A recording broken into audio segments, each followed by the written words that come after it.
Good morning, everyone, and I call this meeting to order. Welcome to meeting number 13 of the House of Commons Standing Committee on National Defense. Today's meeting is taking place in a hybrid format pursuant to the House Order of January the 25th, 2021, and therefore members are attending in person in the room and remotely using the Zoom app. The proceedings will be made available via the House of Commons website, and so you are aware the webcast will always show the person speaking rather than the entirety of the committee. Pursuant to the Standing Order 1082 and the motion adopted by the committee on Friday, December the 11th, 2020, the committee is resuming its study of the access to mental health services within the Canadian Armed Forces. With us today by video conference for 2 hours are the following: Marie-Yves Archambault, Ines Chowan, and Lisa Cyr. Et à tous les témoignages, je tiens. And to all witnesses, I'd like to express my appreciation for your presence today to speak to us about your experiences. That takes courage and commitment, and we are very grateful. Given 6 minutes for opening remarks, after which we will then proceed with rounds of questions. To our witnesses, I will signal when there is 1 minute left in your time, so please keep an occasional eye on me on your screen. And so to begin, bienvenue, Marie. I'd like to wish you a warm welcome, Marie-Yves Archambault. I'd like to invite you to give us your presentation for a maximum of 6 minutes.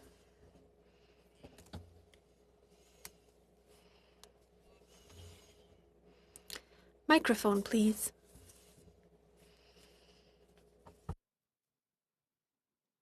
Ça va comme ça? Vous m'entendez bien? Can you hear me well now? Yes, we can. Wonderful.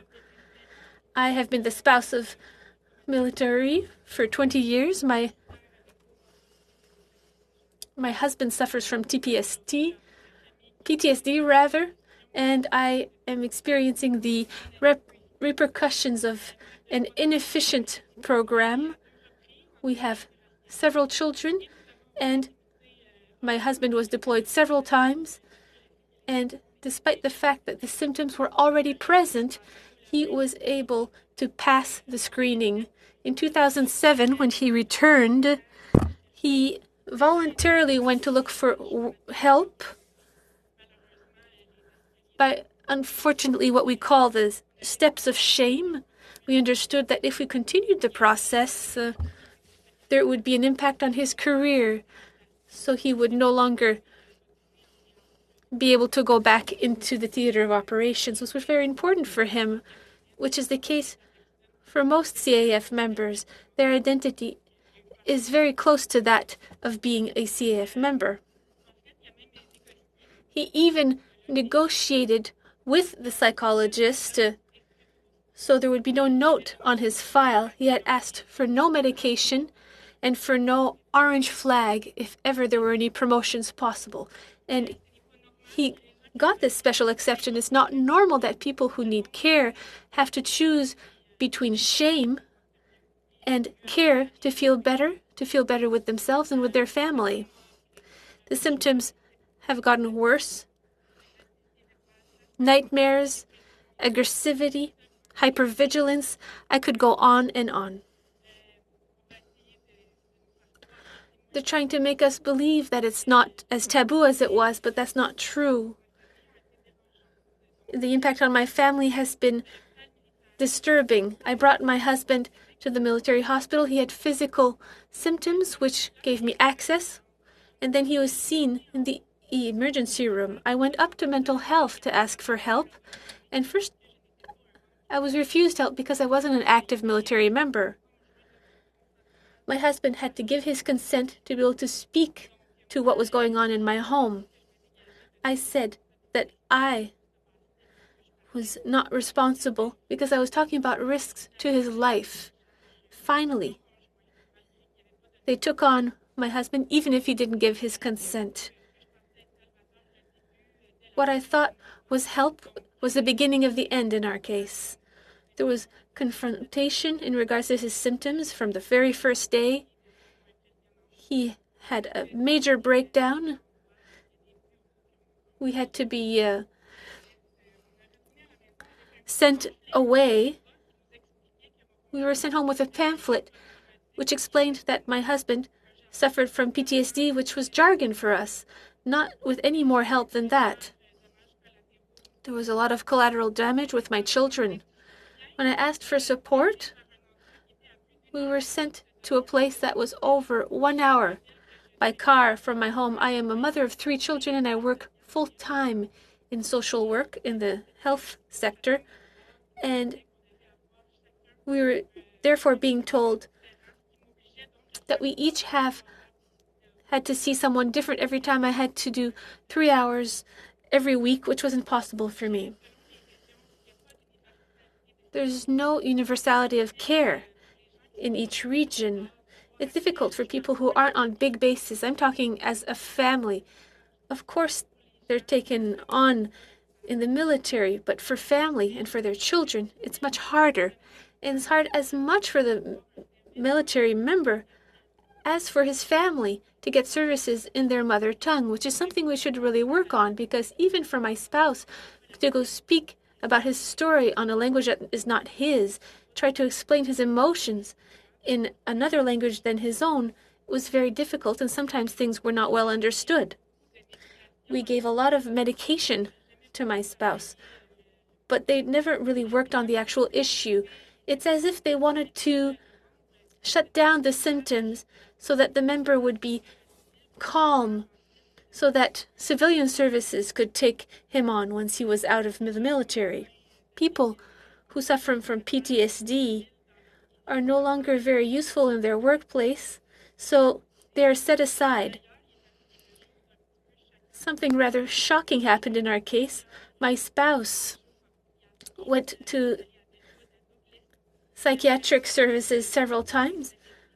He went to Sainte-Anne-de-Bellevue. We were told that it was a hospital that was specialized for veterans with mental health issues. And during a crisis, I was called in the middle of the night to be told that my spouse was too much work for the specialized mental health center, and the solution I was given was to bring him back home, and that me, with my 3 children, were better tooled, according to them, than the center that was supposed to take care of him for me, because it was too much for me. I still can't quite get over that. Therapy was never finished. They returned my husband during the stabilization step. He never had psychotherapy during that hospitalization. How is it that families are not at the center of care plans, or at least consulted, in order to realize that this military member has abnormal behavior? How is it that in these interventions we're not really consulted? Because we could help and give a much more realistic idea of the situation, because sometimes the affected person cannot explain the importance of the symptoms and of the situation. It's not always adapted to the reality of families either. There's a lot of medication in order to be functional, but there are major consequences on his surroundings. For example, Le psychiatre militaire qui avait fait une interaction de médicaments, la pharmacienne avait noté.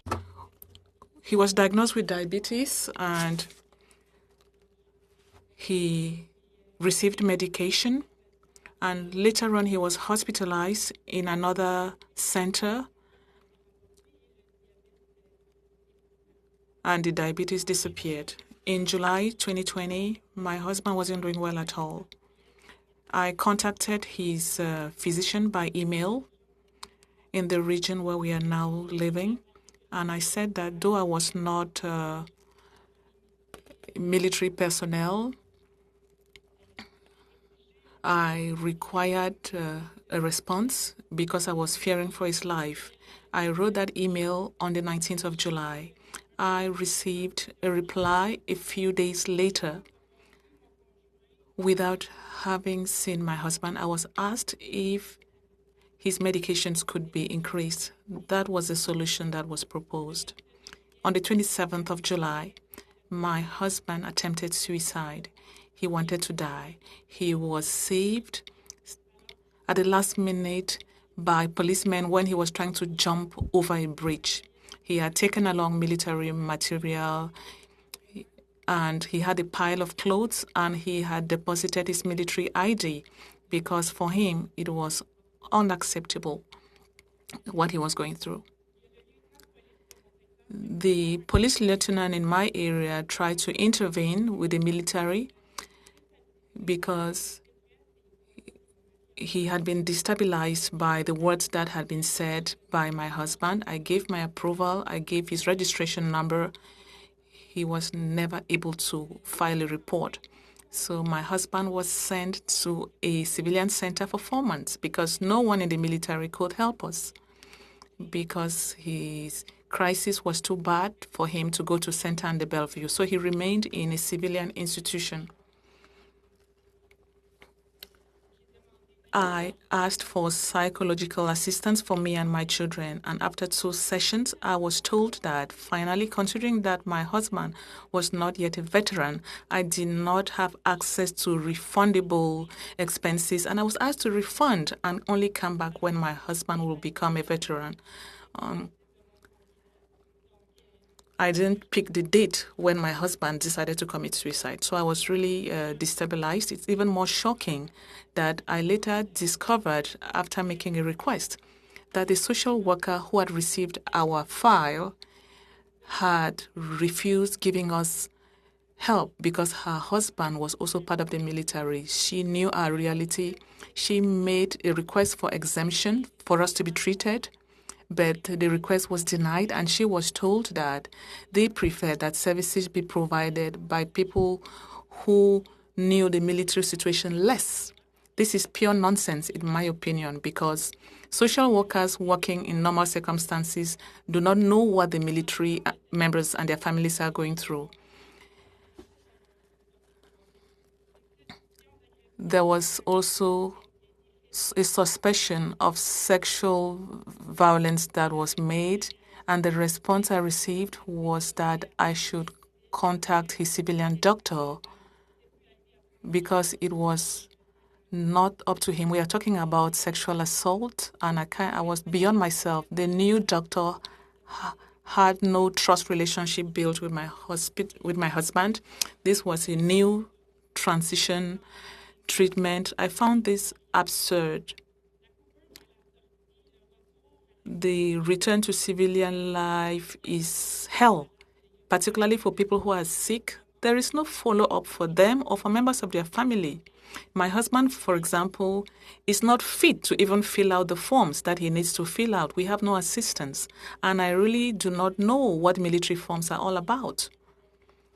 It's very tedious for me to fill them out. During the sick leave, my husband was forced to use his vacation days. They didn't want to give him back his sick days. Finally, he won after we fought. We always have to fight hard, fight for everything, for medication, to receive treatment in the right institution, the right treatment for post-traumatic stress. This is very cumbersome and difficult for family members. Now my husband has become a veteran since December, and he almost wanted to die because of shame. Even for people who are not sick, the transition is very difficult. Imagine somebody who has lost his identity, how that could be. Family members must be involved in the care process. On a daily basis, we are those living with the consequences. We are the caregivers. There's an excellent service that exists.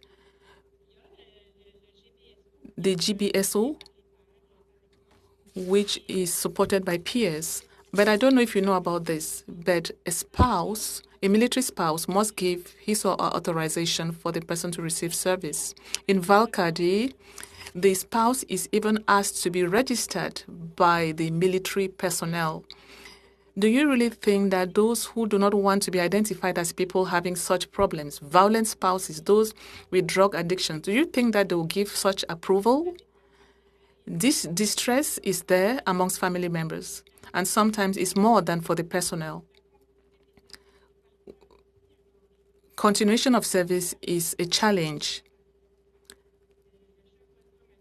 Post-traumatic stress involves everyone. This year, I've decided to set up a group of women through social media, other spouses and wives like me living with people with PTSD. And we already have 65 members. And these are women who, like me, haven't found any service elsewhere. We feel we are left alone. There's a lack of support services. This affects a lot of people. Unfortunately, in our case, the mental health problems of my husband has dealt a big blow to our marriage. After 20 years, we are now going through a divorce. But it's impossible for me to continue supporting the weight of his problem all by myself. Thank you very much, Madam Ashambo. Thank you. And now we would like, our next witness is Mr. Hinesh Chauhan. Welcome. I now invite you to make an opening statement of up to about 6 minutes. Thank you. Good morning, Madam Chair, honorable members. My name is Hinesh Chauhan. I spent 18 and a half years in the Army, an equal combination of full-time and part-time service as a combat engineer and an engineer officer. I had a very broad experience and exposure to various operations. I gained a lot during my time in the CAF. From there, I moved to the federal public servants, and in my first role spent as a senior program analyst with the Treasury Board Secretariat, overseeing the defense portfolio of organizations, high-risk projects, purchases, acquisitions, and management practices. I'm currently a director overseeing capital investments and projects for real property assets at the Department of Fisheries and Oceans. I am intimately familiar with the defense machine, culture, and the federal bureaucracy. I love the work I get to do, and very much enjoy bringing value for money to Canadians. And as a secondary duty, I lead a wellness program which has supported substantially raising employee satisfaction based on results measured by the Public Service Employment Survey, showing an improvement of 120% over 2 years. I firmly believe measurement drives behavior and that success must be quantified. I'm here today to discuss the circumstances around my brother's death. My brother, Warrant Officer Sanjeev Chauhan, my only sibling, killed himself on October 17th, 2020. He disappeared the previous night and was found dead face down in a field on the base in Petawawa. My brother was a father, husband, and an Army intelligence operator who spent time in a special operating forces unit with 4 tours to Afghanistan, Mali, Latvia, and Iraq. He loved being a soldier. He loved his trade and loved what he got to do. He wore his uniform with more pride than I've seen any other member wear a uniform. The circumstances which led to his suicide are not entirely surprising when broken down. What was known by his chain of command and what was documented within the HR system was sufficient to raise red flags. With an objective lens, I very much believe the system failed him.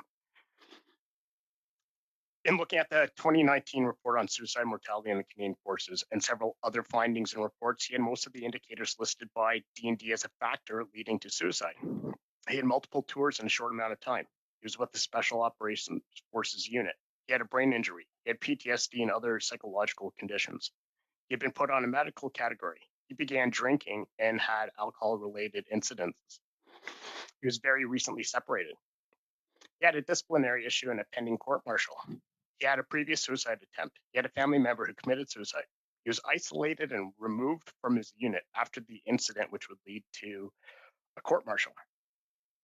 The pending court-martial related to a June 2019 incident was a dark cloud over my brother. It was repeatedly rescheduled and delayed and was far from timely and efficient. An issue identified in a 2018 Auditor General report on the administration of justice in the Canadian Armed Forces. The purpose of the military justice system is to maintain discipline, efficiency, and morale in the CAF. The process my brother faced provides the exact opposite. And I worry for other members who face this lack of oversight and lack of time standards, which is what the OAG has recommended, which is required. Measurement does drive behavior. His chain of command also had direct members of his unit to not communicate with him, and thereby shunning him from what gave him purpose and his identity. Several of the studies show the impact of losing the identity and the impact to members who release. Social isolation is another main contributor to increasing odds for suicide. This order, in my opinion, was appalling and inexcusable and goes against all leadership principles. And this led to his ostracization and the further deterioration of his mental health. Took away his dignity. I think it violated his human rights. In trying to understand this direction, I wrote a letter to the Minister of National Defense, for which I shared with this committee. And the topic was unaddressed in the response. However, immediate denial was provided to a journalist who wrote in asking the same. How any military leader can issue such a command is beyond me and goes against the Canadian military ethos and our Charter of Rights and Freedoms. If one leader can issue a command of this nature, which is then followed, it speaks to the unhealthy culture within the organization. All the factors I listed earlier are repeatedly identified by both D&D and BAC as elements which increase the risk of suicide. So at what point do these issues raise a red flag to health services or the chain of command? The majority of these factors were in its personnel file and in the HR system. These factors, when combined, could set off automated flags for its chain of command and health services to take note and take action. And another question is, when do psychological related substance abuse become more closely examined to prevent more serious events? When are they examined, or they should be examined from a causal point of view versus symptomatic point of view? This early warning system, the red flags in the system that looked at these factors and popped up proactively or are automated, could prevent suicides. At minimum, it would bring attention to members who are on the tipping point and get them to the attention they need. Immediate intervention. When I spoke to my peers in uniform, the overwhelming response for what they feel about mental health in the forces is that there's still a stigma. It's still viewed as weakness and a burden to the organization. Those who experience psychotic episodes had to wait to get the right services, to get the proper medical or psychological attention. Based on what I've read in the National Defense Departmental Plan, everything related to mental health, which is only mentioned once, and suicide twice, lacks metrics, lacks clear, measurable objectives. And despite being a priority of the Clerk of the Privy Council, mental health appearing once in the departmental plan says a lot to the culture and how it's viewed within an organization. Just like harassment training was brought on to everybody about 20 years ago, the same should apply for mental health first aid. Just as physical first aid is taught every year, or refreshers taught, the same should apply to mental health first aid. And it should be incorporated into leadership performance appraisals. Again, measurement drives behavior. Now, I'd like to share a really interesting observation that I've learned. The countries surrounding the Mediterranean and Red Seas, countries in Southeast Asia and South Pacific, all have the lowest rates of suicide in the countries. And now, remarkably, the Israeli Defense Force has taken action and has reduced their suicide rate, where it is now lower than the civilian rate of suicide, which is not the trend in any other Western country or any other country with an advanced military. If a soldier goes missing in the IDF, With the press of a button, technological means are used to locate the soldiers. In the last year, the IDF has claimed this has saved 4 soldiers' lives. And if that was the case within Canada, my brother may be alive today and maybe getting the help and attention that he needed. But culture is a difficult thing to change. As the adage goes, culture eats strategy for breakfast. The dichotomy of a soldier is challenging. How to balance being a warrior and being asked to perform duties no other Canadian is willing to do, and then to return home to assimilate and behave conventionally. Switching between these two personas generates serious mental stress. Being able to relate with others and share experiences and challenges is a large part of managing this dichotomy.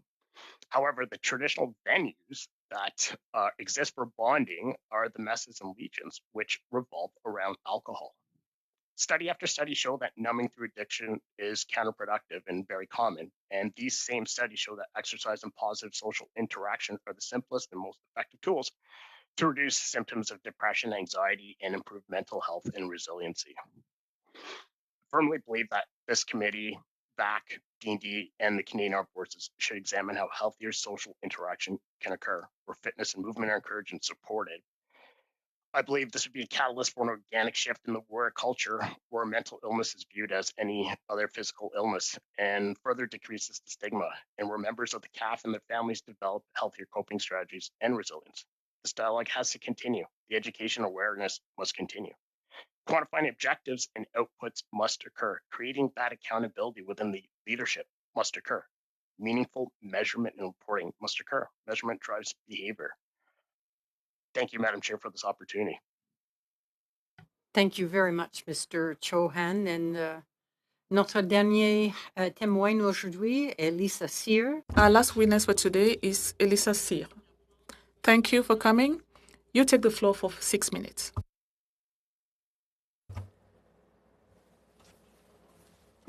Microphone, please. Sorry about that. Hello, everyone. Thank you for giving me this opportunity to share my experience with you. I am currently a veteran, having served for 12 years in the Canadian Armed Forces. I was a supply tech. This means that I was responsible for all procurement and supplies. I worked in several departments. I am now considered to have post-traumatic stress due to mental harassment. At first, I was told that I had some sort of adaptation problem, but I was given to some post-traumatic stress programs to register in, and then I was told, if you're not post-traumatic, why are you in these programs? But it took, actually, in the end, some 3 years to recognize that I was indeed post-traumatic.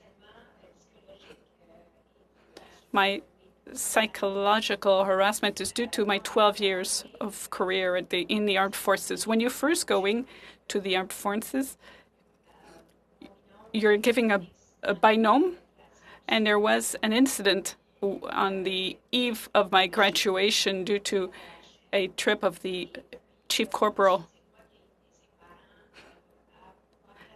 And I helped his parents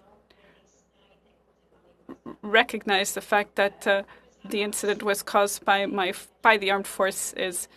A few years ago, adjutants told me, "Look, Madam Sear, if you think if you want your career to progress, you'd better stay away from the Plamondon family." Well, to me, this was contrary to what we were told. Check body, check binôme, and now I'm told to stay away from this family and this binôme that I support. So, and today, even 12 years later, I'm still in touch with the Plamondon family, and I consider JP to be my little brother. During my 12 years, I also suffered an injury to my Achilles heel, and as a recruit, you're not allowed to be injured. It's very badly seen.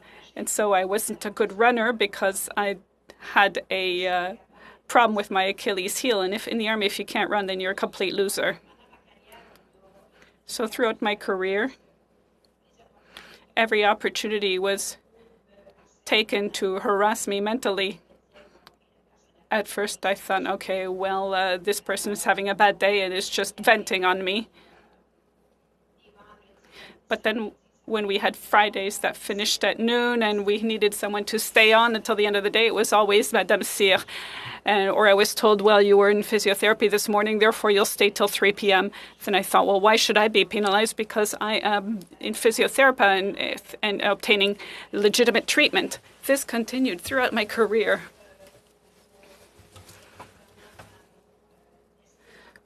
When my self-esteem took a huge beating, I was told, look, it takes you 35 minutes to get from the base to your tasking location. Well, the adjutant and I did it in just 32 minutes. That's a 3-minute difference.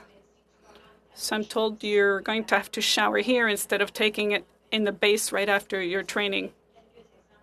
This is just one example of the harassment I was subject to. And at the end of my career, I was the subject of false reports and misleading reports. I contested them, and I grieved, and I made a complaint. You know, in the Army, we're told that we have to follow these mandated programs every year, mandated programs about mental health and harassment, and we're told that we have to denounce harassment, which is what I did. But unfortunately, in my case, it wasn't a good move. In fact, it made the harassment even worse. I was denied vacation leave. My major refused me a family visit, which had been recommended by my doctor and my psychologist, until I said, look, this is what... But then I told the health system what my major had said, and we are told that we must not tell them that we're thinking of that we have suicide ideation, because then you get shut out. It's called going and being sent to the second story or second floor. It's basically a death sentence for your career. Even today, every morning, I struggle to get out of bed. I have to take 11 pills at night, and I'm just 43 years old, and I have to take these 11 pills to not have nightmares, to keep my anxiety in control, to be able to sleep. The harassment also included people coming to our home and calling 3 times a day. It was never proved that it was the base, but after the major refused my request to spend time in my family, I noticed that people would drive by my house. And I live in a neighborhood that there really is no drive-by traffic. There's no reason to drive past my house unless you're looking for it. But it was never proved that this was base personnel. But it did cause me nightmares. My time was counted to the minute. Finally, I left the Canadian Armed Forces because, as you know, you have to eventually obtain treatment in order to improve. And so I left the Armed Forces with another colleague of mine who is still experiencing problems with Manulife. On December 31st, we went for a coffee in Quebec City. And I'm on my 3rd therapy program. I bought cats. We had 4. We have 10. The coffee shop that we went to is called La Langue au Chat. It's a cat coffee place, and you can go there and drink coffee with cats. And so between the two of us, we bought some 10 cats, and we named our cats after colleagues and soldiers who died in the lines. For example, the cat you just saw is Karine, after a friend Karine who died in Afghanistan.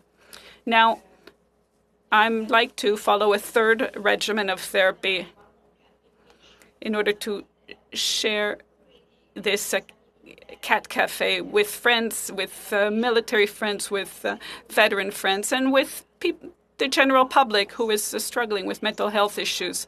Mental health issues is not talked about enough. It is still stigmatized.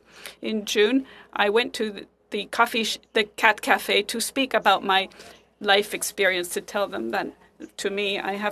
Life is a daily fight. It's very hard for me to speak to you right now, but I'll do it in order to further the cause. Every day in the cat cafe, unfortunately, we're not open right now, but in this cat cafe that I opened, actually, I talk about my mental health issues, and I say how difficult it is to get up in the morning, to say that I have to take 11 pills, and that doesn't mean that I'm flawed. It just means that I need help. We need to get help. We get no help in the army. I don't care what they say. We get no help, no support. Even when we leave it, we get no support. I was told by the ombudsman, look, I was a soldier. When you leave the army, you're not held by the hand like you are when you are in the army. Well, I'm sorry, but I wasn't held by the hand in the army either.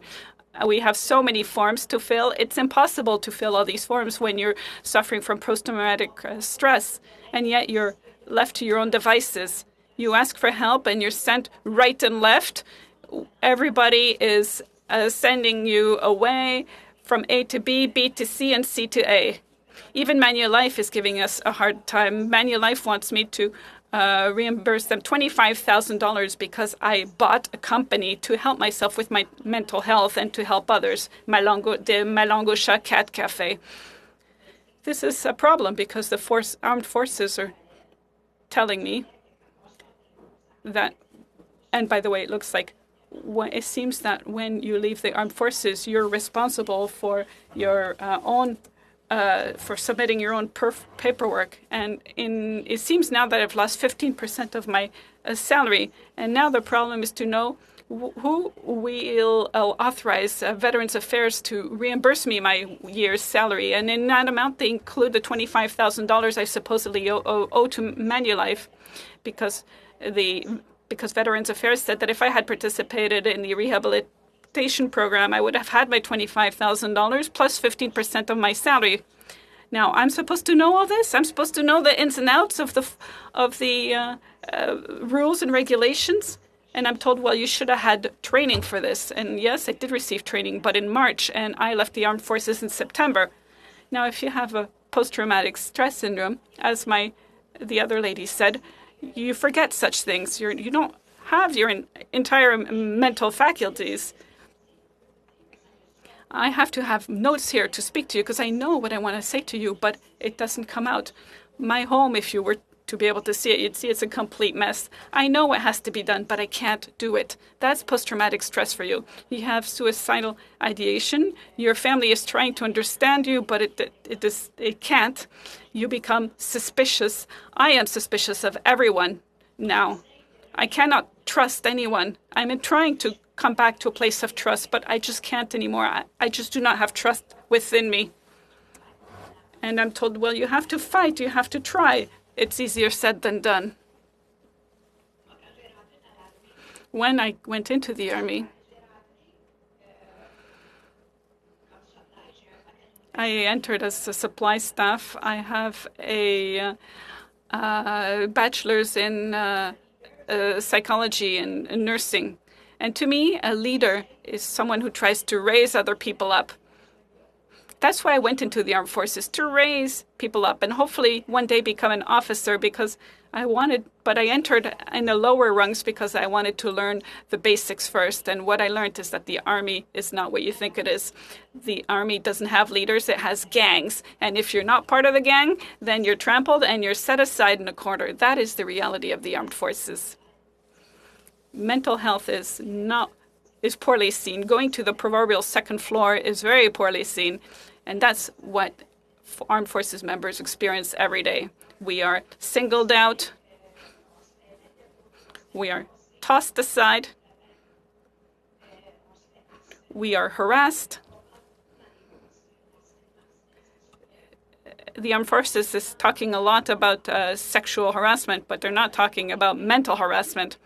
When I made a complaint, I was singled out for 6 allegations. And what I received from the armed forces was a letter that was sent to me confidentially. It wasn't even sent to my commander. It was said, here are the 6 allegations that were ruled in your favor. If you're not happy, you can contest. No one ever mentioned any and no one ever apologized for these 6 allegations that were ruled in my favor. Never an apology, just singling out. What did happen is that later I was harassed even more because somebody decided to double down against me, which of course meant that I did not make a complaint against the people who doubled down on me, because I could see that it could only make things worse. And yes, they give a good talk about how they have mandated programs, how we're educated, and how we shouldn't make a complaint. But that's just lip service. Nothing. It is further from the truth. And unfortunately in Valcartier, they're champions of harassment.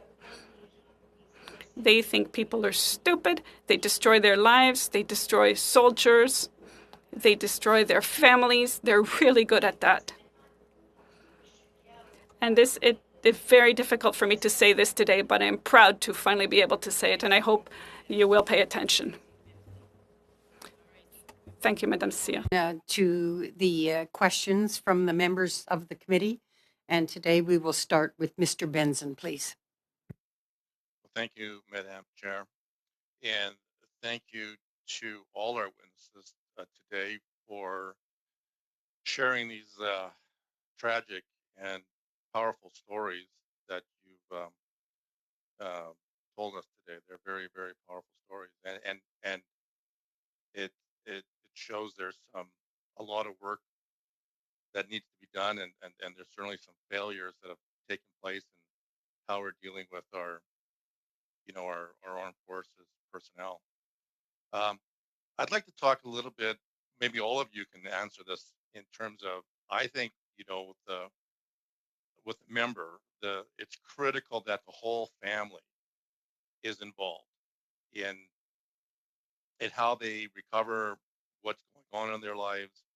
And can you talk about your communications and your relationships? How is the armed forces reaching out to the whole family, to the spouses, to the brothers and sisters, to the children, grandparents and parents, and bringing them in and helping and giving them information and providing them information and encouraging them to be part of the solution, to observe and to talk and to relate and all that kind of stuff? What kind of relationship is there between the whole family and the armed forces? And a lot of times the armed forces hides behind this idea of privacy. They can't share information, and that could be a detrimental thing. Should that be changed so that they can give more information out and bring more family members into this to deal with this? And I'd just like to hear your thoughts on that. All three of you can answer. I'll answer. Starting with the sense of community. The greater the community, the stronger the connections. Studies show over and over an improvement or strengthening of mental health and decreases risk of suicide. And the countries I mentioned, there's a larger communal culture within those countries. Bringing the families in is very important, and the member doesn't exist without the family. In my experience, or with respect to my brother, this wasn't the case. In fact, the level of communication that came, other than the designated assistants and the chaplain that were assigned to support my sister-in-law, there wasn't any further communication. There wasn't the transition center didn't engage our family. It took me close to a week to hunt down my brother's body. No one could tell me where it was. And it was me hunting it down. It wasn't the department. The MF, the Military Family Resource Center, it's their entitled. It's small. Funding for these organizations have decreased over time. That the element of community and funding services that bring communities close or bring family members closer into the community would be very helpful, but it has decreased over the last decades, and I've seen it slowly deteriorate with strategic reviews, with budget cuts, with our reality. Thank you. Any other comments from Any other witnesses? Oui, moi, j'aurais à dire mon. I would, thank you. My partner signed every single information sharing consent form you can sign, and we also had made commitments with the military team. His treatment team had decided to stop any direct communication with my partner because it triggered him. And despite all this, despite signing these forms, despite this special agreement, my partner was always contacted directly, and each time I had to remind them of their commitment not to contact him directly. And even though I had every single consent form signed, it was very difficult for me to obtain any information. And we were always sent to the wrong place, and we always had the wrong form. So it was extremely difficult for the family to take part in the treatment. It's almost as if it was a secret, and the family was excluded from the treatment. Alone, it was creating mental illness for yourselves. You know, the mental stress on you as the spouse or as the brother, which is compounding the problem, which is really, really unfortunate in this case. You know, I was stricken by a couple of things you said, and one was that they couldn't deal with it inside the military. They wanted to send you outside to civilian, other people, other sources. It seems to me that an organization the size of our Canadian military should have all the resources it needs to deal with any of these issues. Were you shocked by the fact that they were sending you outside of the armed forces to be getting civilian treatment? Oui, je pourrais dire que. Yes, absolutely. You know, and not everyone was incompetent. There was one person that was very competent, a social worker who was at Madame Montfort, who was very good, and we counted on her absolutely. But she was part of a program that was not part of the armed forces. She was civilian out of Bellwood in Toronto. So she was a civilian, and she allowed me to take a 1-week training course on post-traumatic stress. Even though I work in the health system, even though I am a social worker, I'm not very familiar with post-traumatic stress, especially military post-traumatic stress. So yes, I was surprised and aghast to see that an organization that repeats that we should be able to take care of our own members doesn't have the resources to do so. Thank you very much for your questions, Mr. Benson. We'll go on to Monsieur Robillard, s'il vous plaît. And Madame Cyr, we'll get you on the next round. Merci, Madame la Présidente. Thank you, Madam Speaker. Madam Chair, I would like to start by thanking our witnesses for taking the time to appear before us today. I know that this is extremely difficult for you, and that is why I am especially grateful to the committee for being able to speak about this issue today. My first question is to Madame Archambault. My question is the following. What mental health programs and services could the armed forces provide above and beyond what is already offered? And what mechanisms do you need for you and your family to be able to participate in the design and implementation of such programs and services?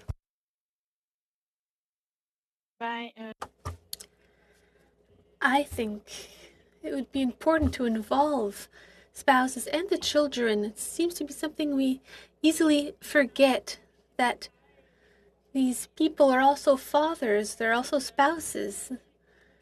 So they have to be involved, and perhaps even the parents of those members. There should be a tool to determine if this person has these symptoms, because when they return from their mission, sometimes things are fine. They have a few weeks of holiday, and we've seen in statistics that it can take up to 12 months before PTSD symptoms appear, but there's no longer any follow-up at that time. There should be a tool that will check after 6 months or a year if there's been a change, or at least to contact this person's family, because it's easy for the armed forces member to say, yes, I'm fine, I'm at the gym, I'm doing what I need, but that's not the reality. Children also need more support. People who are in isolated regions, far from big bases, don't have access to the same tools. And we don't really have access to couples therapy. I asked for it several times, and we never succeeded. We got one appointment, and that's not enough, obviously. Thank you. Do you or members of your family used the EAP FAC phone assistance line? What was your experience with this service? Do you have suggestions to improve that service? As I said earlier during my presentation, unfortunately, I found out when I greeted my group of women like me that the person who had been given my file was removed because she had military ties.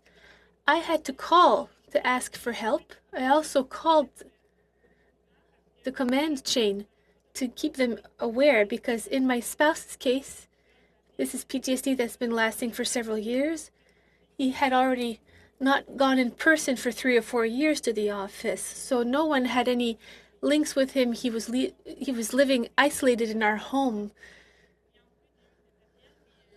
So I had to report the suicide attempt, and then I got a telephone call.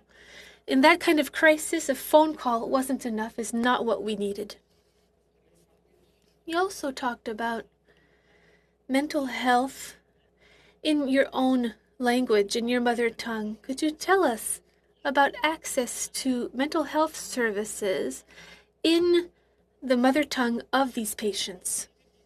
I would say that if you don't live in Valcartier or in Quebec, access to Francophone services is very difficult. For us, it started when we were moved to Ottawa. We had to do everything we could for my spouse to have access to French language services. He was in an acute crisis. He was unable to share what he had to share in another language than his own, and that was very difficult for him, for treatment, and for his family. I do not want to forget the other 2 witnesses. If you have any more information on the questions I just asked, please don't hesitate. I'd like to continue by saying that, are there any topics that you'd like to speak to before this committee, things that weren't broached in my questions? And the question is for all 3 of you. Madame Cyr? Mrs. Cyr? What's certain is, in regards to languages, I was witness to PTSD affected friends who didn't speak French, who were sent to a base in Trenton with no way to speak French. They were harassed as well because of their language. They laughed at them because they spoke French and they couldn't understand English, and they had to fight in order to have access to French services. They had to drive for an hour and 15 minutes to have access to a Francophone therapist. It's unacceptable that in the Canadian Armed Forces, where we're supposed to be bilingual, services shouldn't require an hour 15 minutes by car, and that's just to go, not to come back. What he was told was that his mileage was paid for. That's unacceptable in the Canadian Armed Forces. Merci, Monsieur Robillard. Thank you, Mr. Robillard. Members, for those with 5 or 6 minutes of question time, I'm probably going to take the better part of a minute from everyone. Those who only have the short amount, I will leave it stand the way it is. But everyone else, you could expect you'll lose about a minute. All right, just to try and keep us close to being on time and give our witnesses the kind of respect and dignity they deserve. Okay? So, yes, go ahead, Mr. Bazan. Well, Madam Chair, we started this meeting about 15 minutes late, so instead of cutting us off time on this important topic, I'd like to see us extend the meeting by 10 to 15 minutes to ensure that all of us get our fair share of time to question the witnesses and put this all on the record, because this is important to our study on mental health in the armed forces. Oh, I agree with that, but we're already going to go 15 minutes over. I mean, we want to go 15 minutes further. So just so you know, I'll try and manage it as best we can. But I know that other people have other committees and things afterwards. So we'll try and be as generous as possible, but I'm going to really stick by the rules. Okay? Thanks, everyone. All right, on to Monsieur Brunel-Duceppe, s'il vous plaît. Mr. Brunel-Duceppe, go ahead.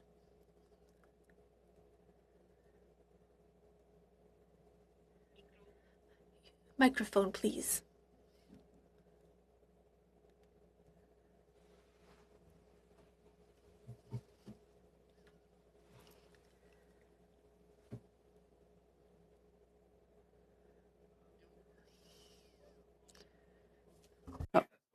Okay, your mute button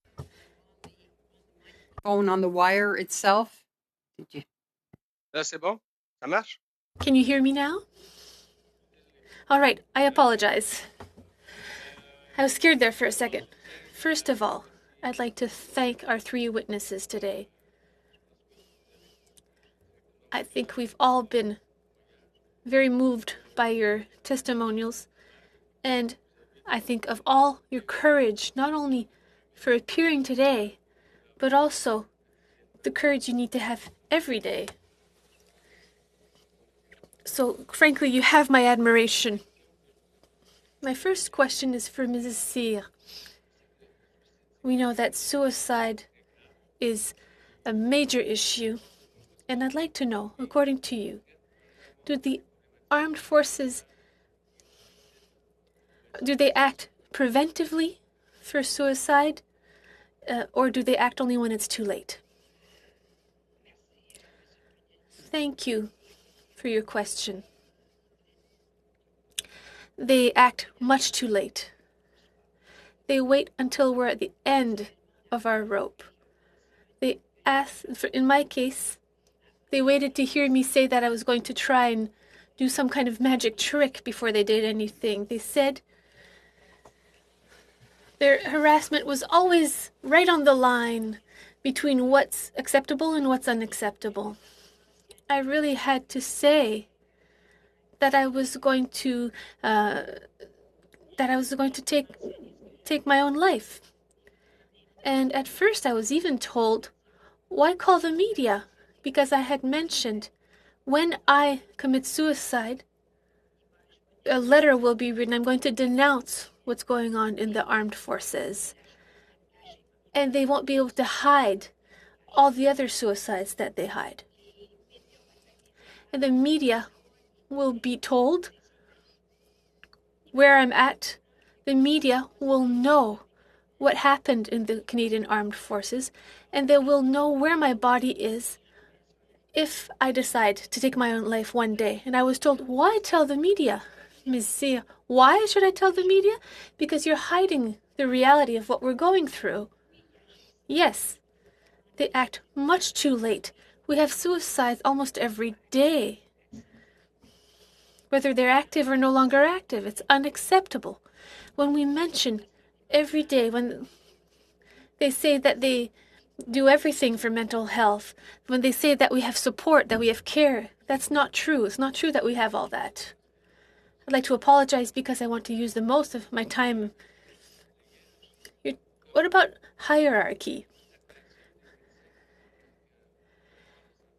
How is the doctor's opinion taken into account? In my case, hierarchy, when I went to ask for help on the second floor, and when I was taken seriously, so I arrived with my doctor's note, because in the armed forces, when we're not working, we can't go beyond 50 kilometers. My family's in New Brunswick and I'm in Quebec City. I also have family in Montreal. So if you compare the distance, it's about 2.5 hours.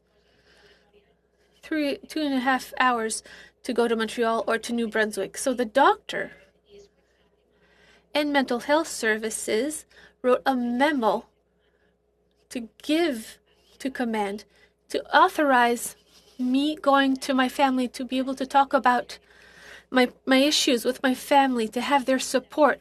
I'm alone here in Quebec. My family isn't here. And what was I told? I was told I was returned with a note that said no, I had to stay in Valcartier because I had mandated programs I had to do, because I had to go to my appointments.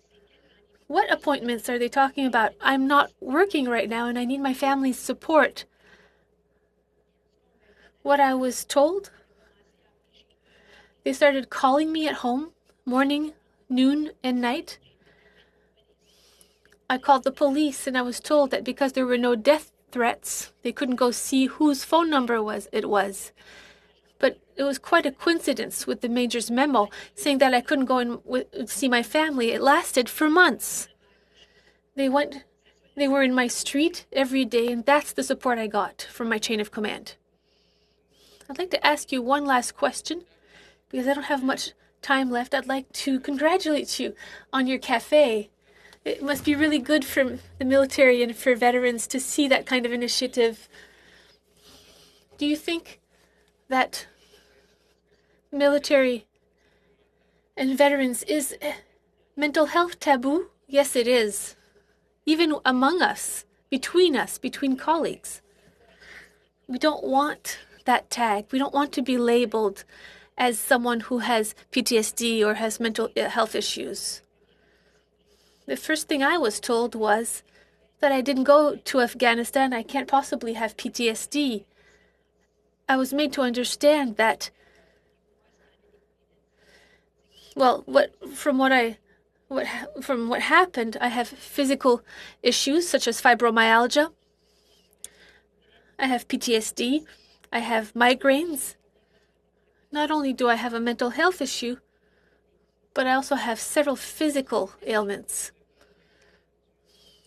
Oh, we wanted to talk about the fact that it's taboo. Yes, I would say that it's so very taboo that when my spouse was diagnosed, it was really quick, because once we opened the valve, he never returned to work. We went to the hospital and that was the end. He never went back to his workplace. And I was told that he had a cardiac congenital degenerative issue, so that the chain of command not know that for now he was trying to see if he had PTSD. I had to lie to people. People would call me and I had to give ridiculous responses for several weeks. Thank you. Please. Thank you very much, Madam Chair. And as this is the last day of our hearings on mental health, I just want to note for the chair that we were promised from the Canadian Armed Forces we would get a report on the number of deaths by suicide in 2020. And I don't believe we yet have received that information. And I, of course, also to note that I was disturbed by the comments saying that the numbers don't really indicate anything on an annual basis, because what we'd like to see is a trend down, and certainly that's not what we've seen. Thank you. Secondly, We'll look into that. And secondly, Commodore Bernatch has promised us a paper on self-harm in the military codes of conduct in other armed forces. I believe there are significant differences, and I don't believe we've received that either. So let me turn to the witnesses now and say a tremendous thank you for being here. I know that it's difficult to talk about the personal situations, though I'm sure I can't understand how difficult that is. And secondly, I know that there is a fear of being singled out. It's not just the taboo, but it's also attitudes toward mental health, both outside the military and inside the military, that somehow it is the problem of the person who's suffering from mental health challenges than the actual problem of our response to those challenges. So I really do thank you very much for being here. There's a sort of disconnect we're seeing in these hearings. We've heard from Canadian Armed Forces personnel on the question of access. Well, 90% of positions are filled, and we have guidelines on weights. Yet what we heard from you today as family is that there are significant problems with access to services. And we did not see any acknowledgement of that in the formal presentations from the Canadian Armed Forces. So thank you for reinforcing what we're hearing from all families. There's also a disconnect on the question of self-harm being in the code of conduct, where we heard from Commodore Bernatchez that there are no charges laid, therefore this is not a problem, when as if the code of conduct is not the foundation for all discipline within the military.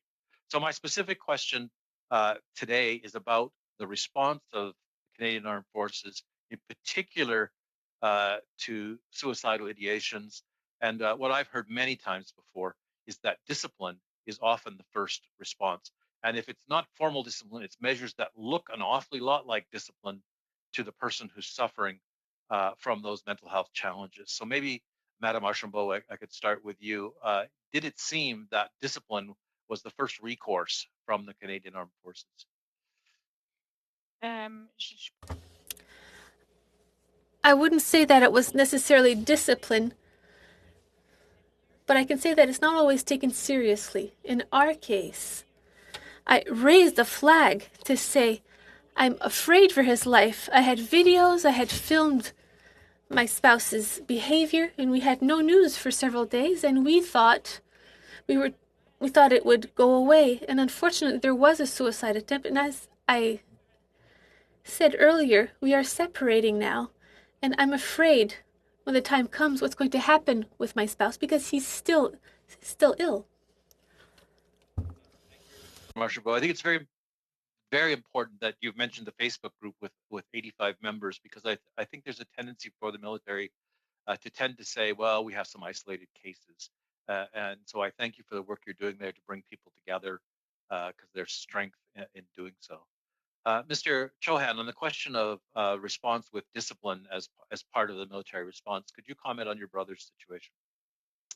I don't think I could speak on his behalf or know what he was facing when it was recognized that he had any psychological issues. What I have heard from peers, though, were folks or soldiers who have gone to sick parade with suicidal ideations and have not been treated immediately. So, despite of someone going in and saying that this is how they're feeling, they still had to wait months before they were referred to the appropriate professional. And within their place of work, within their units, they are extremely reluctant to discuss it or to raise it with their chain of command. There is a very strong stigma that exists. I guess my impression is that, of course, when people are removed from their work and when there are restrictions on others communicating with them, that this would feel an awfully lot like discipline to the person who is struggling with these issues.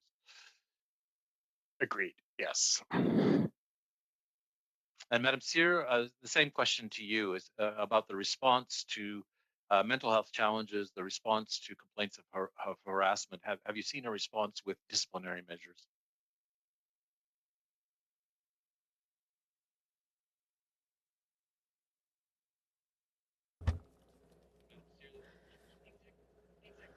Exactly. It's seen as discipline because we're set aside, we're isolated. I am placed with the person who harassed me. So I'm placed in a room with the person who harassed me. And they make me feel that I'm the issue, and the issue is not with the forces. They continue to make us suffer with discipline, with false reports of things that didn't happen, so they make us feel like a number. They make us feel like shit. I'm sorry for the expression, but that's how they make us feel. Mr. Dowdle, please. Thank you, Madam Chair, and I want to take a moment as well to thank all three witnesses for their heartfelt, compelling, and quite disturbing, thought-disturbing comments here today. Just a quick backdrop. I was before here. I've been an MP for a year. I was the the mayor of a community that encompassed base board and one of the largest training bases in Canada. So I worked closely with the base during my years municipally. And one of the things that I noticed, and certainly a lot of the people in our community noticed, were some of the comments that came out here today. The military police would come off the base. A lot of the individuals don't live on that base anymore, so they're they've become part of our community, which is fantastic. There are hockey coaches, or what soccer, getting involved, whatever it might be, which is fantastic. But a lot of the times they'll come off the base for different things, and I know some of them unfortunately are suicides, but it could be assaults, whatever it might be. And like you say earlier, there's people talking drug addictions, alcohol abuse, things of that nature. And I think even myself, the suicides, unless the hospital told me, we didn't really know in the community. And I know last week was Bell Let's Talk, and basically the premise and it is let us talk about these issues that are affecting people. And I just know as the mayor passed, do all three think that we could do a better job? Let's talk about this. We have the 2017 suicide strategy, together with Veterans Affairs, and I thank Randall for asking that question because it's something I want to know constantly: where we're at, are we improving, where we'll be. But do you think that? My first question is: do you think we really need to find a way for the military to stress what's going on in people? That's the first question. I'm going to ask you both because we only have 5 minutes, and you can answer the second one. And the second one goes to the fact that you're saying that you have to travel far for help often, and I've stated that before, that if you have mental issues, you have to drive from where I am an hour and a half to Toronto in traffic. It's just not good. Do you think that it's something that we should really, really invest in, and perhaps with private enterprise on the base, investing into those type of agencies or institutions that can help people immediately and veterans after the fact, that because a lot of them do continue to live around here. Do you think that is one of the key elements that could help save lives and perhaps save relationships as well? M'avancer pour la réponse, c'est quelque Yeah, I'll try to answer that. It's very necessary. We need to have agreements, maybe with private clinics, to allow people to remain within a reasonable perimeter. Because we have kids, we're working, we need to take care of our sick spouses. For example, my husband can no longer drive where there's a lot of traffic because he becomes aggressive on the wheel. So we had to change appointment hours. I have to be a driver. Of course, the distance is important. And we spend a lot of time on the road and less time for the problem. So it's an excellent idea to have opportunities so we can continue receiving consultations.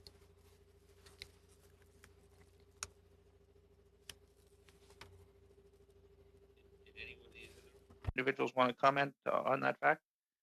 I would. I think in terms of return of investment, you won't get much of a difference. It's really the culture to be able to discuss openly issues surrounding mental health, to discuss suicide or suicide ideation within the ranks.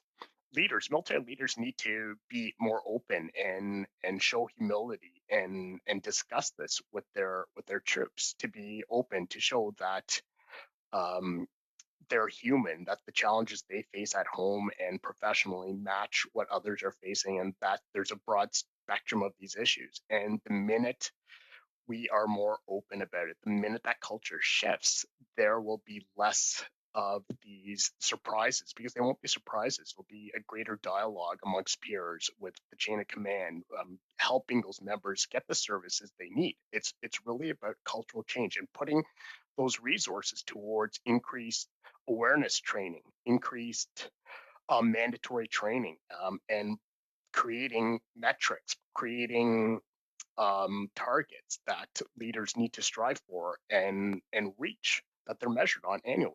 That's where I think you'll get the best return. Si je peux me permettre, peut-être aussi. Maybe, if I may add, promote organizations that are supported by peers,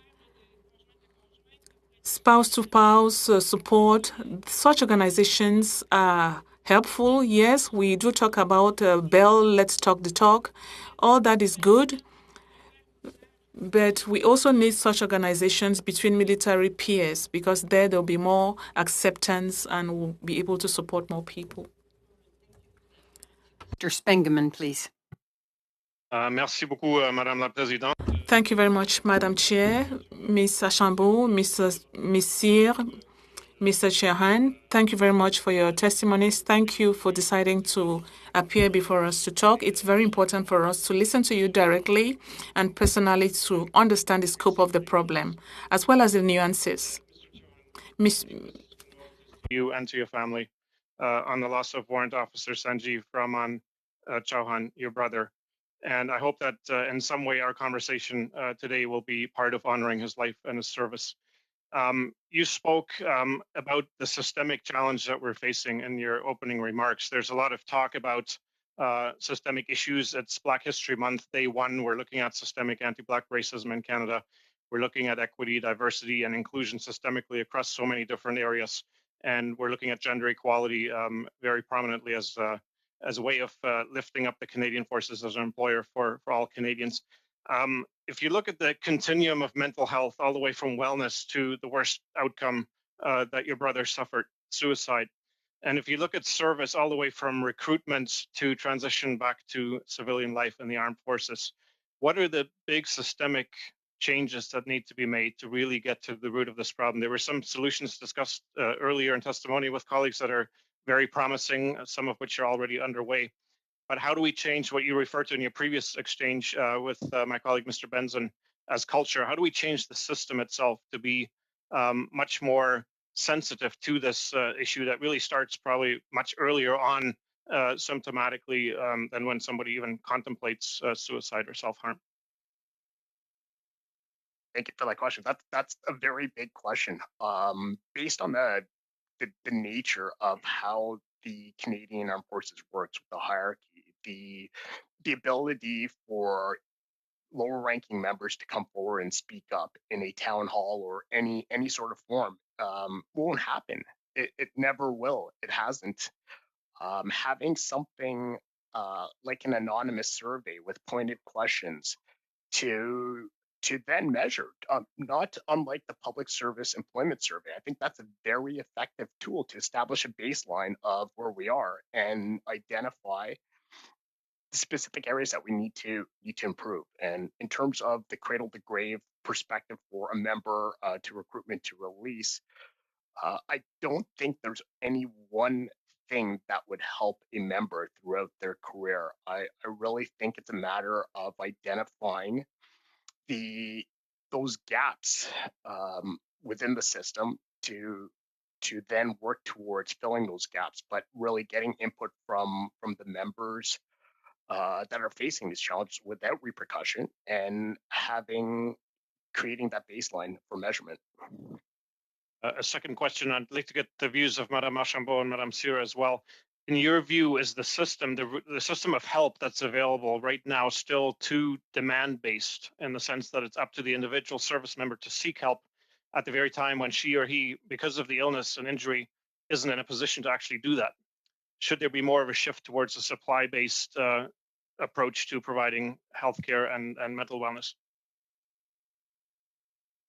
Tout à fait, parce que les gens Yes, indeed, because when people get to the point of thinking about suicide, they are not in the psychological state to ask for assistance and even asking for help for their family members. Exactly.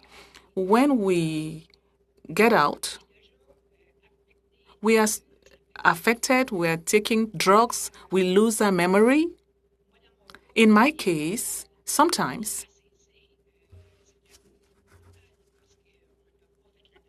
there's no transition that is properly done.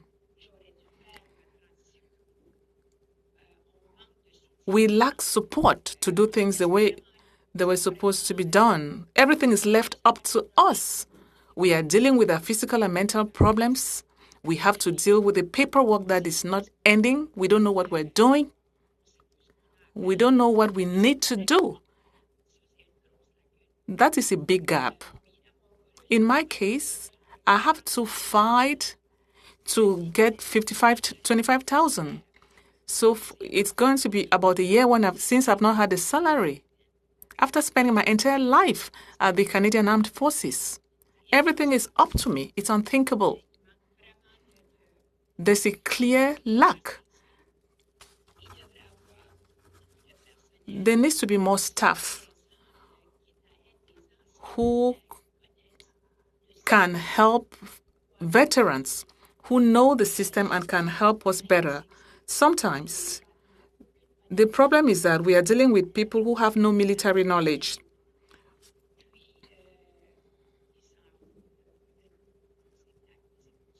And they don't care about us. We are just a statistic.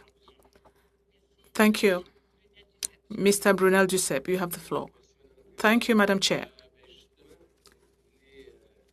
You've just talked about that.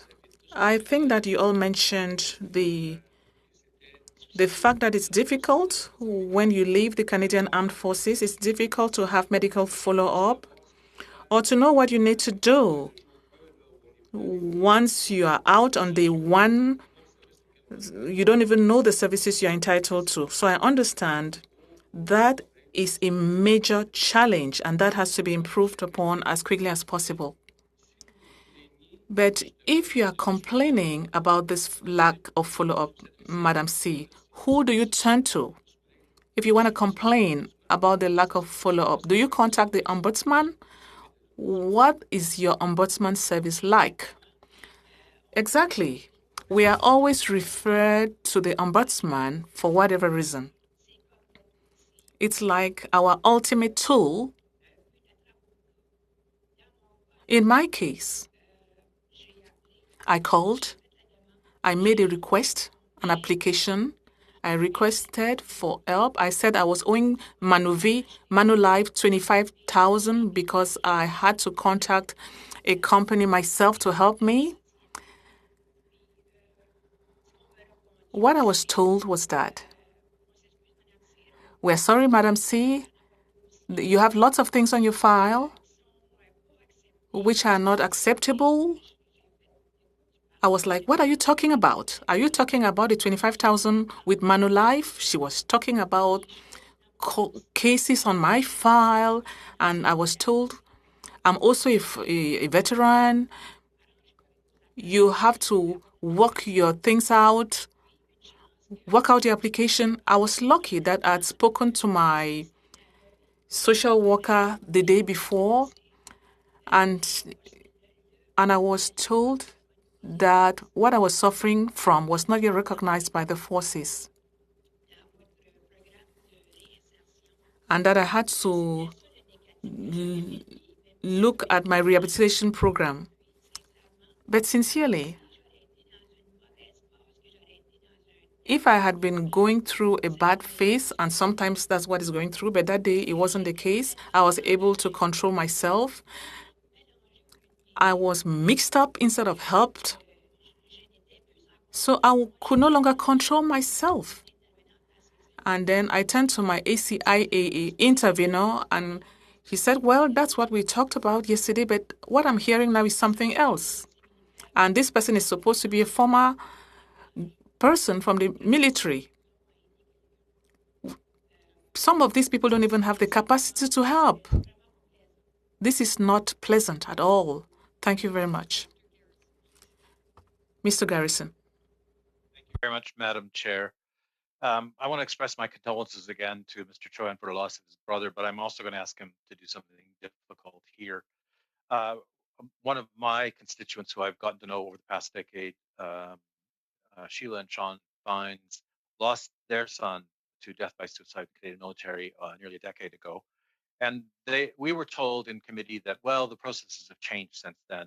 And they told about the poor notification process, the difficulty in getting information after the death by suicide. And what you said today struck me as a lack of indication of change in the way families were treated after death by suicide. So I know it's very difficult, but could I ask you to say a bit more about the notification process, the release of the body, and the other kinds of obstacles and barriers families face? Absolutely. So immediately, the notification I'm in Ottawa. My parents are in Ottawa. My sister-in-law is Petawawa. My brother was in Petawawa. His CO and my sister-in-law called me to inform me as soon as he was discovered. So that was quick, and a team was being sent to notify my parents. But I raced over to see my parents to let them know.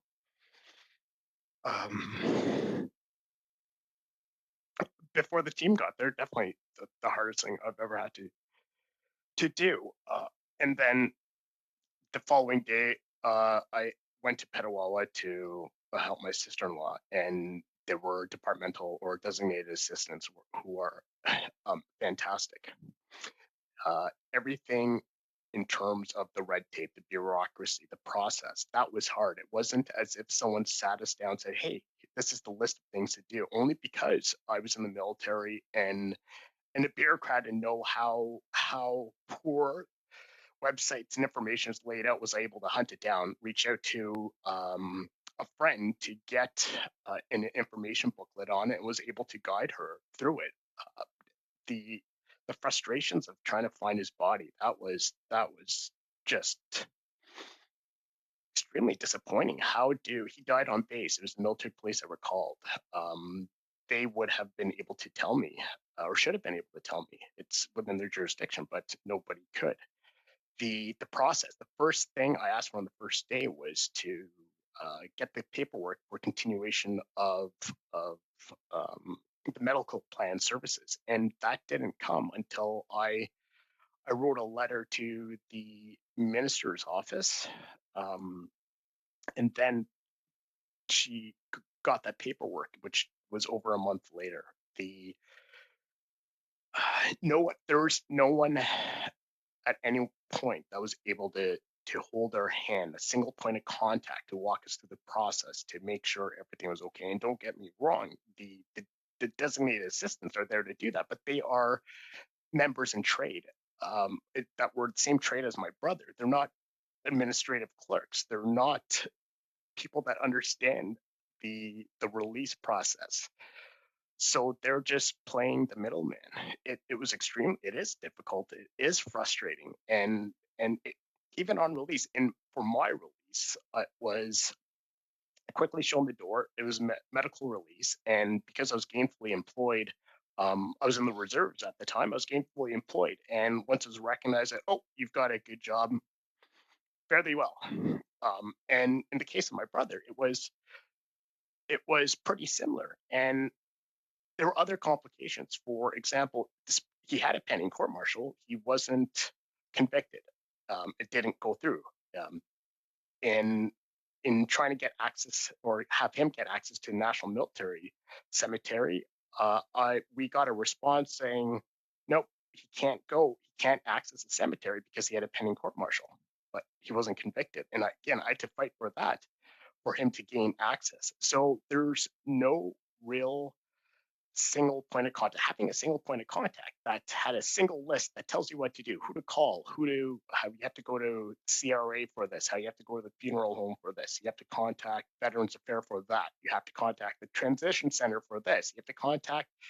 There's so many different parties you need to contact. There should be a single point of contact that is knowledgeable in the administration. That's where the solution is. So the designated assistant is the right step in a direction, but there's more to do. There's no social worker or psychologist that came to that was there to provide support to my sister-in-law and my nephews. The chaplain was there the whole way through, and again, excellent service. Very, very caring individual, same as the designated assistants. All right, thank you very much, Madame Gallant. Madam Chair, and through you to our witnesses, first of all, thank you for sharing what must be very, very painful memories and even a process to go through and talk to us about today. My first questions are for Mr. Chan, and I'd like to know, first of all, how long the delay was in between the court martial and the time your brother died. So June end of June, or I believe it was June 2019, that the incident occurred, and his court martial scheduled for, so June 2019, court martial scheduled for the 19th of October 2020. So over a year later. Okay, and this court martial, was it something that would pertain only to the military, or was it something, had he done it in civilian life, he would have been in trouble too? I'm not sure of the exact charges. Okay, that's fine. Was your brother with JPSU once he had been pulled from his unit, Joint Personnel Support Unit? I'm not sure. Was he on a waiting list to see a psychologist, psychiatrist, somebody professional? He had been seeing, so he was on a medical category. He had gotten treatment, was removed from the medical category, and then promoted, and continued to be heavily medicated. I don't know towards the end if he continued to receive any psychiatric or psychological services. Okay, suicide is sometimes downplayed as the person having had a predisposition to it due to life experiences prior to joining the forces. Is there any reason to think your brother was predisposed to mental illness? It definitely runs in a family. As I said, there was my grandmother had committed suicide. He did have a previous attempt in 2000 when he was based in CFB Petawawa, in Edmonton. I would say yes. Okay, so with your brother, was it a traumatic experience in theater, or do you know if it had anything to do with carrying out duties that may be perceived unethical or even outside the laws of armed conflict? Do you have any idea what was bothering him, triggered it? I think there's several things too. The largest factors were something shifted in him after his tour to Afghanistan. That's when he started drinking. So he released from the forces in 2000 and rejoined in 2007, where he hadn't had a drink in several years. After Afghanistan, he started drinking more heavily, and in Iraq, he lost a friend. One of his peers was killed over there, and that I think really changed him. Okay. My next couple of questions are for Madam Sear. You mentioned that suicides are often hidden or buried. How are suicides in the military hidden or buried? If a suicide's not made public, either in news or implied in an obituary, if there is even an obituary, are you saying these suicides are not counted?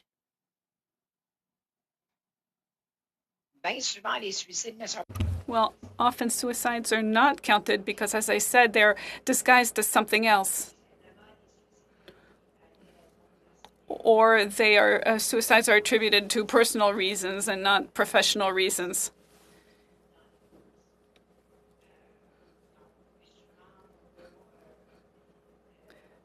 So very often, the suicides are described as, quote, accidents. And the word suicide is not put on the obituary, or even within Army. The Army, I had a colleague who committed suicide the day before he was going to return from Afghanistan, and it was described as an accident, even though it was definitely a suicide the day before he was supposed to leave Afghanistan. So currently I'm doing pretty well, but when I'm telling you that I'm speaking about this is to demystify this. Any way to track veterans who commit suicide that you're aware of? To track the suicides of veterans? No, you'd have to speak with their family and their friends. You'd have to ask them about the person's behavior before they died. In my cafe, my cat cafe that I bought, someone came in tears and was petting one of our cats and crying the whole time and telling us how they had suicidal ideation. And it's by speaking with them and speaking about my experience and my ideation that this person perhaps got a bit of a hands up and was a little bit boosted. But you really have to speak with the friends and family. But it's all too easy in the army to disguise suicide or to bury suicide. It's not spoken about. It's not talked about. It's to them, suicide is always blamed on personal reasons and not professional reasons. It's over to Mr. Baker, please. Thank you very much, Madam Chair. Et aux témoins, je voudrais vous remercier. And thank you to the witnesses for being here today and for appearing.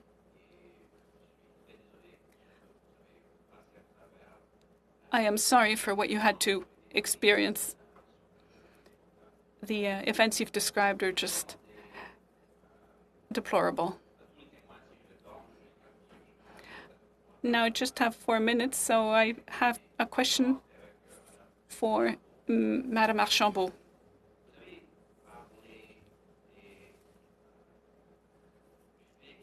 Madame Archambault, you said that there were no mental health services in place, and you spoke about the barriers to accessing what services there are.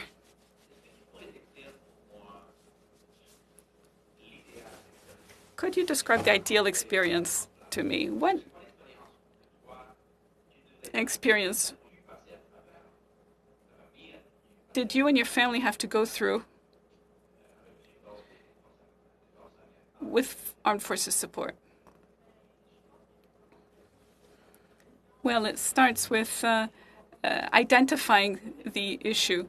As I said, when you come back from a mission, the soldier comes back home and there's this, they're a bit on leave or on break, and they might go see a social worker, but it's really not enough to really identify any problems or problem behaviors. And the worst thing is that the family is not involved in this process. And if the family could be involved in this detection identification process, that would be great, because I would have been able to tell the worker, look, my husband woke up at night and he was looking for his gun, and then when I tried to wake him up, he grabbed me by the hair.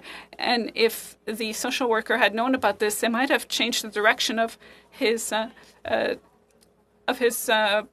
situation. And another thing is the famous consent forms.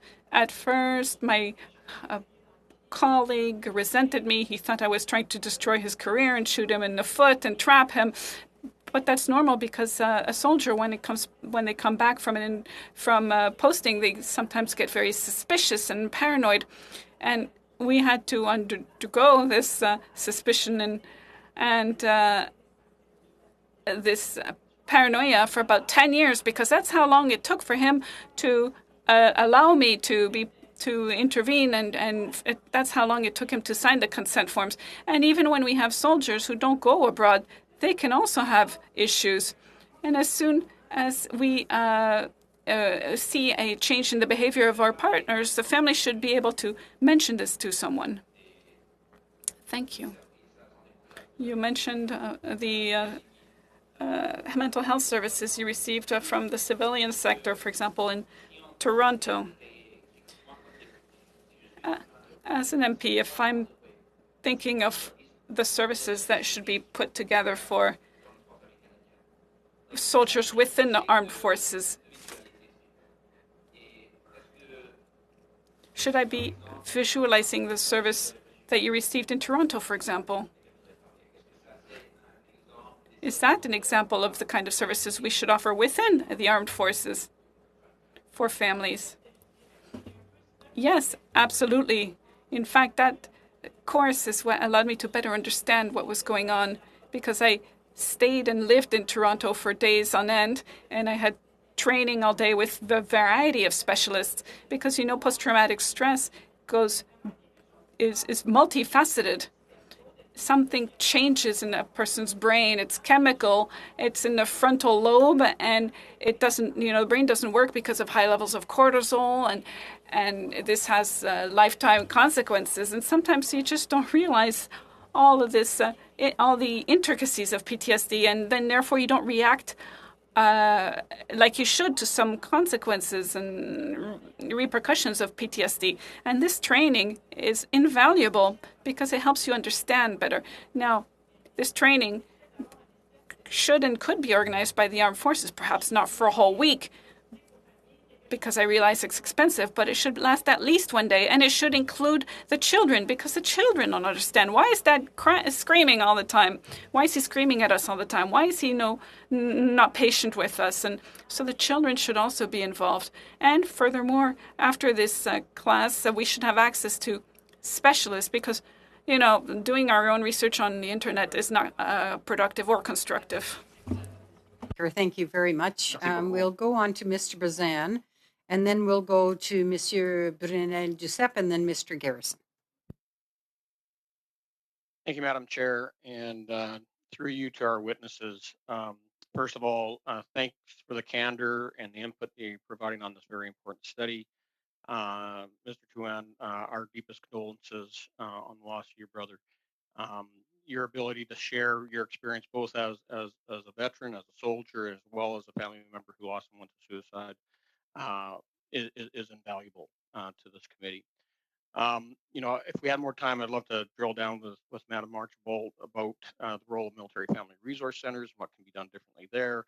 With Madam Sear, I'd like to talk more in depth with her about pet therapy and the importance it is in mental health with our veterans and with those that are currently serving in the Canadian Armed Forces, and how we can provide better opportunities for pet therapy. But because of the time that we have, I wanted to focus on Mr. Chuhan and his expertise, and I really appreciate all the comments that you made earlier. You talked about earlier about the town hall situation, whether or not veterans would come out. I know that when I was parliamentary secretary to the Minister of Defense, we had a number of town halls across the country off base, so that people can come forward, both as veterans and current serving members, to talk about their injuries, both visible and invisible. And I was very surprised by how forthright they were and how much complaining that they had, as well as the ability to have senior officers with me dressed up as civilians were able to hear it for the first time about where there was gaps in programs. Now, you talked about measurement drives behavior and metrics around that. And I've always believed that if you don't measure it, you can't manage it. So if we're going to make these significant changes, and you mentioned the Israeli Defense Force and how they've been able to get their numbers down, if you look at the metrics that they're using, what do we need to do differently here in Canada so the Canadian Armed Forces can make the changes that are so necessary in reducing suicide? Okay, first, I'd just like to mention, in terms of town halls, and when you're talking physical injuries in the forces, it's easy for someone to talk about that because it's understood, it's recognized, it's visible, and a person isn't faking it. But a psychological disorder or any sort of mental angst or mental wellness issues is viewed as weakness generally. So these open discussions wouldn't occur. Although I'll say this, they did occur in our conversations. But by and far, most of the discussions around PTSD. Some were, guys were talking about their, physical injuries, but most of it was talking about their PTSD, which at that point in time was still really being defined, a decade ago. I also think PTSD is more common and can be members can talk openly about it because they all experience it. They're all in theater together. Depression, anxiety, how we all react to certain life pressures varies. And one person may be able to take it all in stride and another person not. So that's where I think that stigma comes from. In terms of the IDF and their metrics and the specific actions they've taken, I wasn't able to find that. I'm still digging, trying to understand what they've done. but they did take note. It's been a few years that they've been working at it and now are enjoying the benefits of it. But what I wanted to share as well was that in the entire departmental plan for national defense, there's only one sentence about a suicide strategy, and it simply says to hire more resources. That's the message or the takeaway I took, as opposed to something more meaningful or trying to reduce it by X amount. So I feel that they're just words until there's actual quantified inputs that are listed. I don't feel that it's a meaningful initiative. So you also talked about mental health first aid. And so I know probably you were still with the forces when they introduced the road to mental readiness, especially for anyone that was deploying, but now all troops, of course, are getting that training. Is mental health first aid part of that program, or is it something that needs to be still developed in greater consultation with medical professionals? It needs to be developed in much more, and there's different levels of mental health first aid, and comes in a one-day session or a multi-day session, and learning how to recognize certain disorders or behaviors, and then how to deal with that individual to get them off the ledge, or simply to guide them in the right direction, and to be more empathetic. And then how about extending that training to families as well? Because all too often, especially with road to mental readiness, it's about the soldier and not about the family. And of course, it's the family that can best identify changes in behavior. And then if we want to drive, have a measurement drives behavior, then let's start bringing the families more into this as well, not just those that are currently serving. So I think the members need to get it, but families need to be aware of it. So then they can, one, be able to recognize it and help the member, the partner, the dad, or to then also have the direction on where to direct them or who to call when a member needs help that the family can't provide or doesn't have the luxury of time to handle. All right, thank you very much. On to Monsieur Brunel-Duceppe, s'il vous plaît. Thank you, Madam Chair.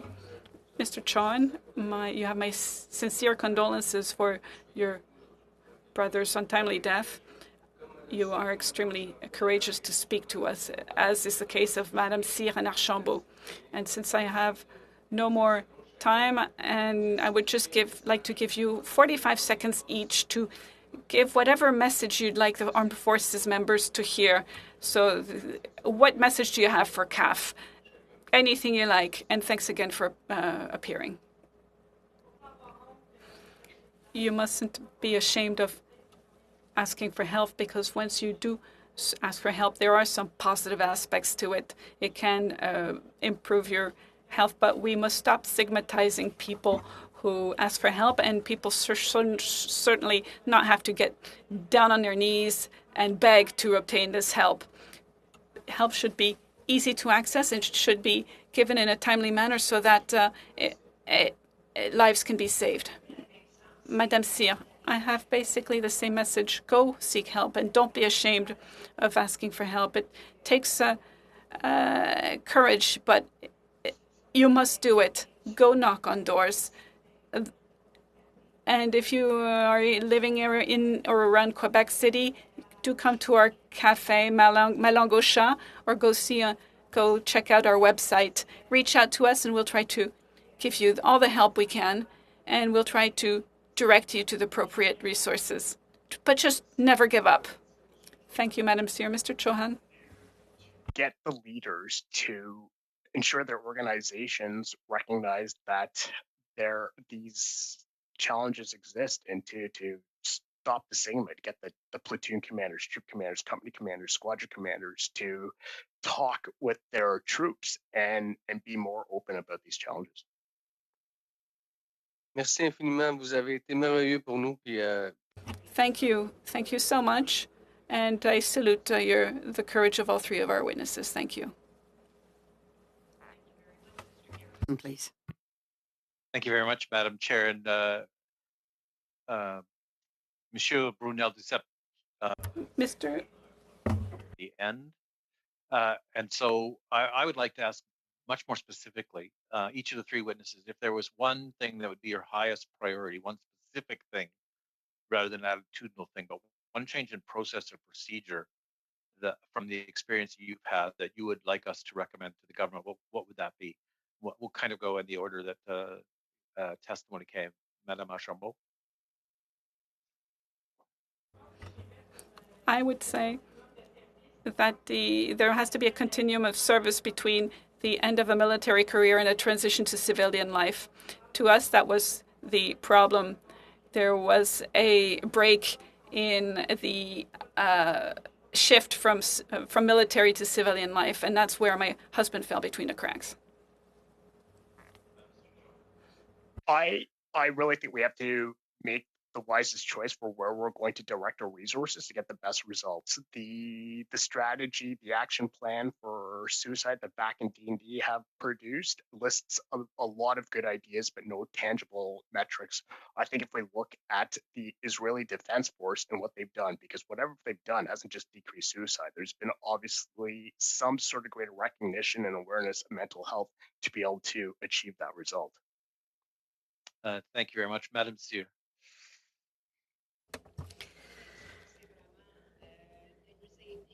In the same way, to help us when we leave, to have someone who's there for us, that we not be left to our own devices, and for commanders to really apply the mandated programs every year, and that disciplinary measures occur when there's harassment. In my case, the person who was harassing me got a promotion, and that shouldn't happen, which shows to people that there's no issue. You can harass, you'll be promoted nonetheless, and that shouldn't be the case. They should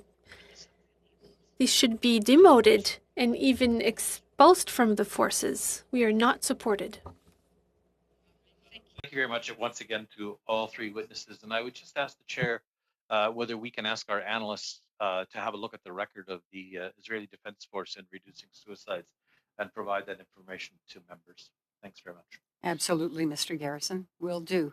Mr. Bazan, there is still a couple of minutes if you have one more question to ask.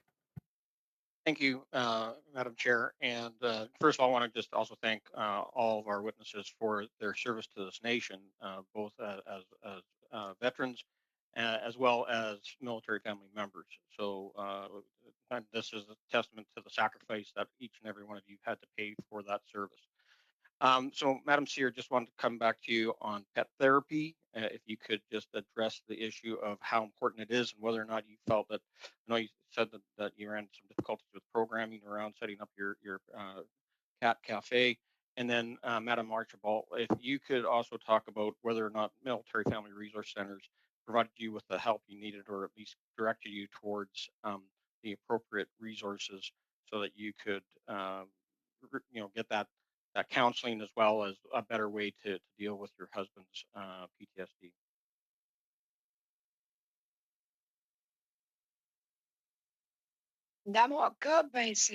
In my case, it's like a third therapy that I paid for myself with pet therapy, because since 2015,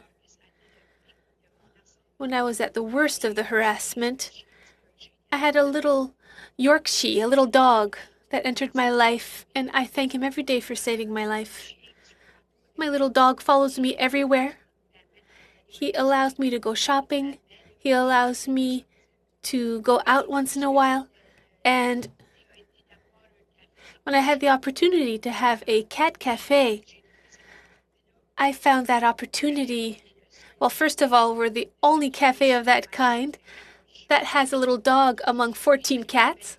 And it also allowed us, thanks to pet therapy, to acknowledge our friends who lost their lives because of suicide and in combat. It was really important for me to think of my friends who lost their lives in combat or by suicide because they didn't have the opportunity.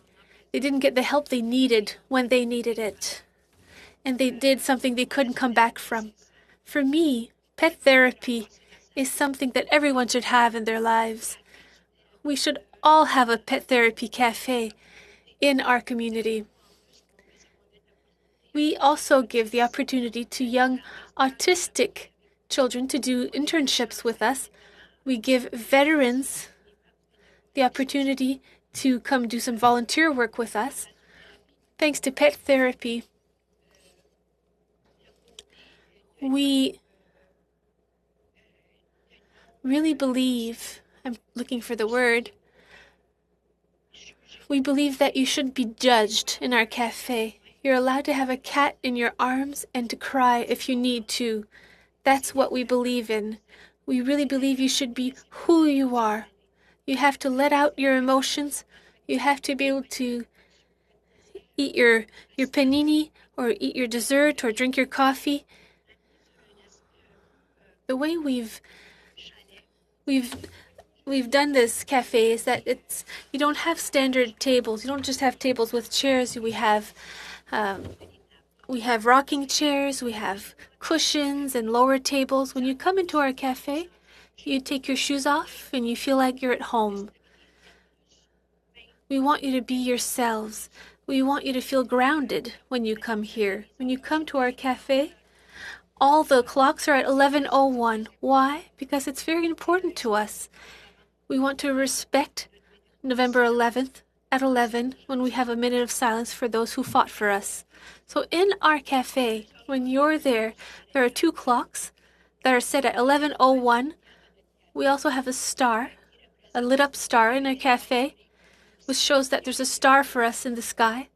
There's someone there for us, whether it's our comrades lost in combat, whether it's our family, or even just that little light at the end of the tunnel that we need to continue. That's what we want in our cafe. We want everything we need with our cats. People like the fact that our cats have the names of our friends. We have purebred cats, which you don't have elsewhere. It's really great to help and save cats, but it's nice to have pet therapy with our cats as well. We saved Karine. This little cat has PTSD in a way. She's had a difficult life, and she's quite anxious, and it helps us understand what we're going through. When people come to our cafe, they're able to make a link between these cats and what they're feeling. So what we want to bring is to bring more comfort, more peace, and more freedom to the people who come to our cafe. What's wonderful is that we're well known across in the world. When it was allowed, we've had people from Australia, from Brazil. People from many countries came to see us because we're a unique concept. There are quite a few cat cafes, but our concept and our mission is one of a kind.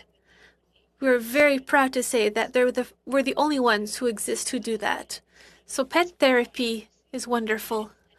What's unfortunate, just to give you a little aside, is that because we're a cafe and because we're called a restaurant, we're not allowed to go get to the necessary funds, the government resources, whether it's for mental health or for other things, because we haven't yet created a foundation. Because we are a restaurant, we have to meet our own needs. So my pension money goes into my cafe. It goes for my therapy and yours. I'm sorry, Miss Cyr. So there you go. That's what it's for. But we don't have the necessary help from the forces. There are veterans who have created something for the community. It would be great if they helped us, but they don't help us. So if you can do something, that would be wonderful. All right. Thank you, Ms. Cyr. Once again, thank you to all our witnesses. Thank you for having the courage to share your stories with us today. This was crucial, and I think it's an example of leadership. It's an example of altruism and service to others, which the world can use as an example. Once again, thank you. Touched by your words, and it just strengthened our commitment to make a difference. And that's what you have done here today, is that you have made a difference, and you will make differences in people's lives as we go forward. So thank you tous les témoins. Thank you to all witnesses today. A final note to the committee: Friday's meeting will be a steering committee meeting only to discuss the scope of the military justice study that we're working up towards right now. All right, so with that, I thank all of our witnesses and the committee for the excellent question and everything that we've learned today. I wish you all the very best. Please take good care. Meeting adjourned.